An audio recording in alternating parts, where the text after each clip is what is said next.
With that being said, I don't see myself as any better than a believer who is in a part of the world or in a part of the country or in a part of this city I am in right now, who is struggling economically, who is wondering, where is my dinner going to come from tonight? Yes. I don't think of myself as having a higher moral fiber. I don't think of myself as being more faithful, more deserving, more anything it's virtuous on that. So I don't think that what we have is a product of like, I was just so faithful. And so which means that I also believe that if the Lord chose to downsize my life considerably or upgrade it from a natural standpoint, that none of that has to do with like my character or faithfulness. Like circumstances, so that we come to a place of recognizing that we're not defined by what we have, but by what we do. But our identity rests in the fact that we bear the image of God and that we are co-heirs with Christ, and that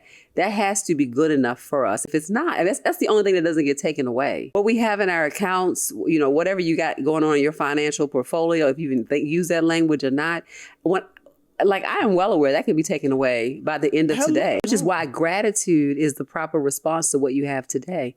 There is no guarantee you'll have it tomorrow. The Lord is may not be here tomorrow. And the Lord is very clear about what has been guaranteed to us, what remains, what will not be taken away is the love of God. That's it. And everyone else, subject to change. Like everything else and everyone else is subject to change. When you have experienced lack, we have an opportunity for that experience of lack and God's presence in lack to create in us a generosity towards others, like a humility that shows up with, where we give without asking a bunch of questions. When we see the man injured on the road, we're not asking the questions of, well, how did you get here? Did you work hard enough? Our first concern is that they be safe, that they are fed, and that they are healed. And our assumption is not that they have poor fiscal practices. I mean, that can absolutely be a thing, but I think it is more of a thing that we are in a cultural context where that is capitalistic and that many are one paycheck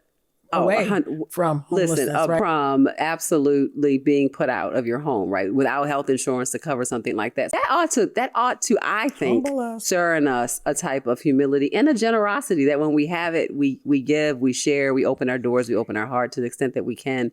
That's appropriate. And so really the posture is the heart posture, not the size of the purse per se.